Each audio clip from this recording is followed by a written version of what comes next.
Aladdin and the Magic Lamp. Once there was a young boy named Aladdin.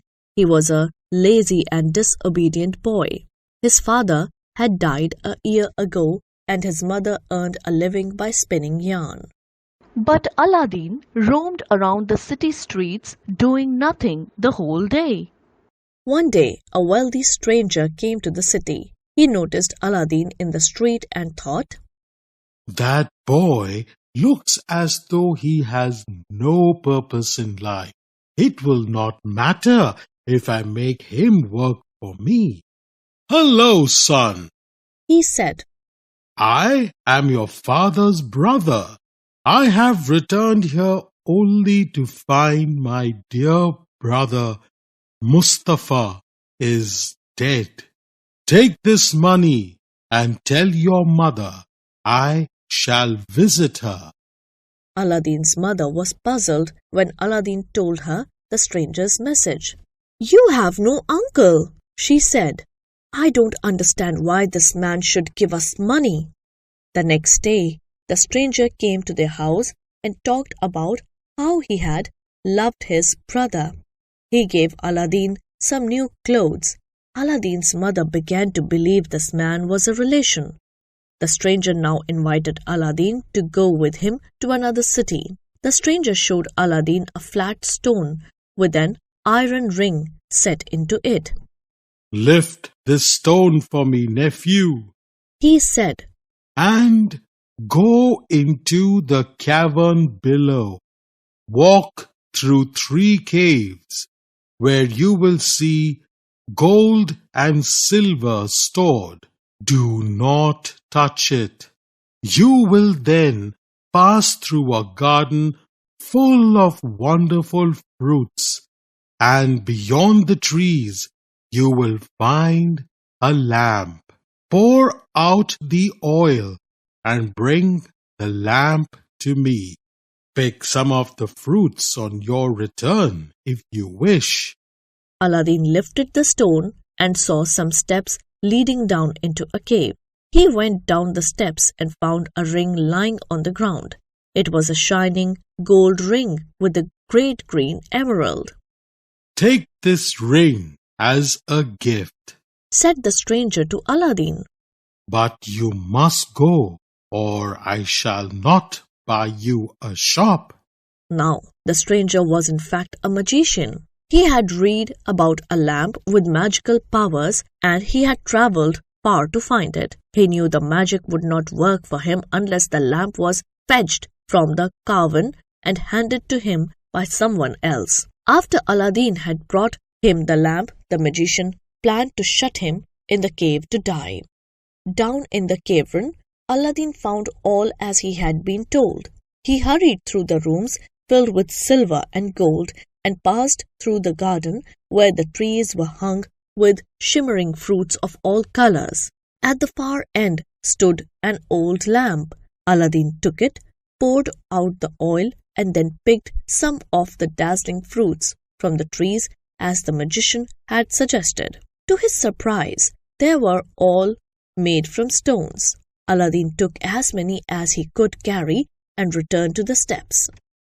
"Give me the lamp," demanded the magician as soon as Aladdin came into sight. "Help me out first," replied Aladdin, who could not hand him the lamp because his arms were so full. They argued fiercely until crash. The stone slab fell back into its place. The magician could not move the stone from outside, nor could Aladdin from within. He was trapped. The magician knew he had failed in his quest and decided to leave the country at once. For 2 days, Aladdin tried to get out of the cave. He became weak with hunger and thirst, and finally, as he sat in despair, he rubbed his hands together. By chance, he rubbed the gold ring that the stranger had given him. There was a blinding flash and a genie appeared. "I am the genie of the ring. What can I do for you, master?" "Get me out of here!" Aladdin gasped. He was terrified of the great burning spirit of the genie glowing in the cavern.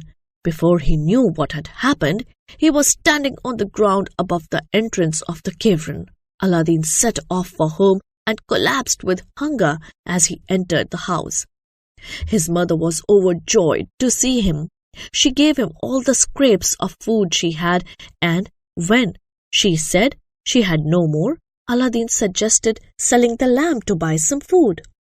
"I'll get a better price for it if it's clean," she thought, and she rubbed the lamp with a cloth.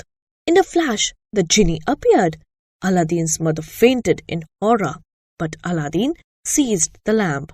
When the genie saw him with the lamp, it said, I am the genie of the lamp. What can I do for you, master? Get me some food. ordered Aladdin.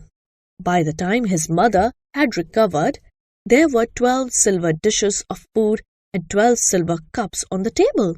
Aladdin and his mother ate as if they had never eaten before. They had enough for several days, and then Aladdin began to sell the silver dishes and cups. He and his mother lived comfortably in this way for some time.